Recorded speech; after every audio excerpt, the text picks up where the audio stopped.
Today, we are diving into one of the most epic stories in all of history, the incredible journey of ancient Rome.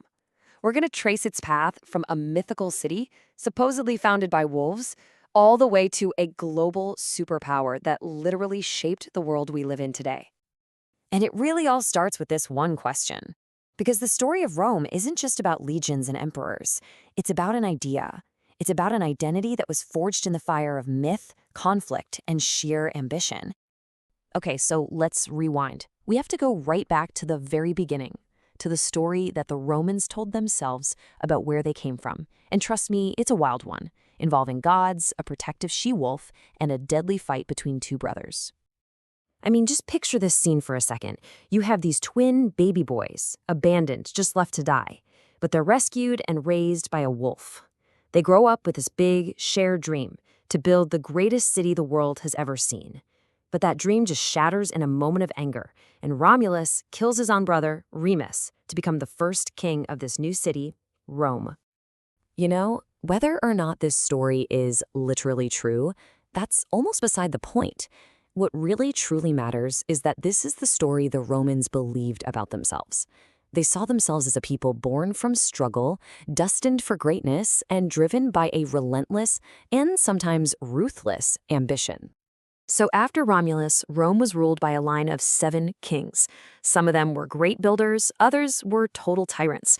But over these centuries, the Roman people learned a very important lesson. They developed a deep suspicion of giving any one person too much power.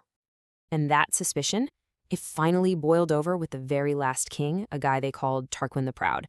The Romans had had enough. They rose up, they threw him out, and then they decided to create something brand new, something truly radical for its time.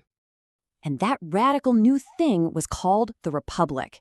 It was this bold, incredible experiment in government that would, no exaggeration, change the course of Western history forever. The central idea here was, well, it was revolutionary. No more kings, ever. Instead, leaders would be elected by the people. And most important of all, the law itself was king. The rules mattered more than the whims of any one ruler. So how'd they do it? Well, instead of one king with absolute power for his whole life, the Republic had 2 leaders, called consuls. First off, they only served for 1 year. And here's the genius part. Neither one could make a big decision without the other's okay. The whole system was designed from the ground up to prevent anyone from becoming a tyrant. This brand new system also created a brand new idea of what a leader should be. And for the Romans, the perfect shining example of this ideal was a man named Cincinnatus. His story is just incredible. Rome was in crisis, on the verge of total collapse. So they go to Cincinnatus, who's just working on his farm, and they give him absolute power as dictator. He takes command of the army, completely crushes the enemy in just 16 days, and then he does something that's almost unthinkable. He voluntarily gives up all of that power, all of it, and just goes right back to his farm, back to his plow. That right there, that was the Roman ideal. Duty before glory, the good of the state before your own ambition. But even a republic built on such high ideals was still, at its heart, a place of constant struggle. As Rome got bigger and more powerful, it faced new threats from the outside, and deep cracks started to form on the inside. Cracks that would eventually tear it all apart. And there was no greater threat than Hannibal of Carthage.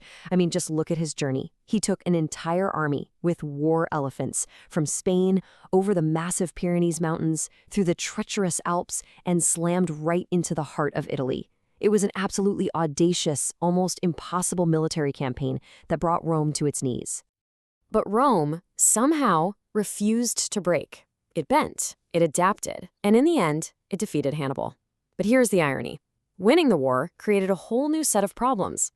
All the money from their conquests went to the rich elites, while the common soldiers came home to find their farms totally ruined. This huge gap between the super rich and the super poor, it created massive unrest. And out of this chaos, a totally new kind of leader emerged. A leader who was nothing like Cincinnatus. These were powerful, ambitious generals with armies that were loyal to them, not to the state.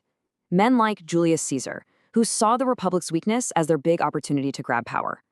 The breaking point, the point of no return, came when Caesar marched his army across the Rubicon River. This was a direct act of treason against the Roman government. It was basically a declaration of civil war. Once he crossed that river, there was no turning back, not for him and not for the Republic. Caesar won that war. He made himself dictator for life, and he started acting a lot more like a king than a servant of the Republic. Well, a group of senators, fearing he'd destroy everything they stood for, assassinated him right on the Senate floor. His famous last words, supposedly spoken to his friend Brutus, just perfectly capture the shock and betrayal that marked the symbolic death of the Republic itself. But from the ashes of all that civil war and betrayal, something new, and in some ways even bigger, was about to rise.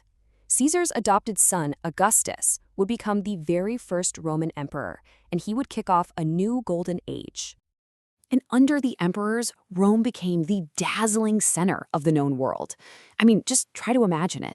Glistening marble temples everywhere, fresh water flowing through massive aqueducts into public baths and private homes, incredible paved roads connecting the entire empire, and markets just overflowing with exotic goods from all corners of the map.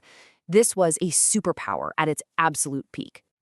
And at the very heart of Roman life was entertainment, on a scale we can barely comprehend today. Their masterpiece, the Colosseum, could hold over 50,000 screaming spectators. Inside that arena, the crowd saw it all: brutal gladiator fights to the death, staged hunts of lions, tigers, and bears brought from the farthest reaches of the empire, and, get this, they would even flood the entire Colosseum floor with water to reenact massive naval battles with real ships. It was the ultimate and the deadliest reality show.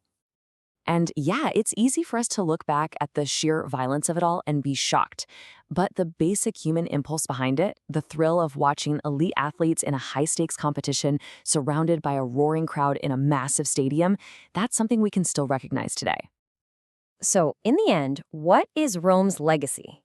It's so much more than just emperors and battles. It's the roads we still drive on, the aqueducts that showed us how to manage water, architectural marvels like the dome, and the very foundations of our legal systems and our languages. They literally built the world we inherited. From the way we think about government to the concrete used in our buildings, Rome's influence is just everywhere. It's a powerful reminder that history isn't just a story about the past. It's about the ideas and struggles that created our present. So the real question we have to ask ourselves is, which of those seeds planted 2,000 years ago in the streets of Rome are still growing in our world today?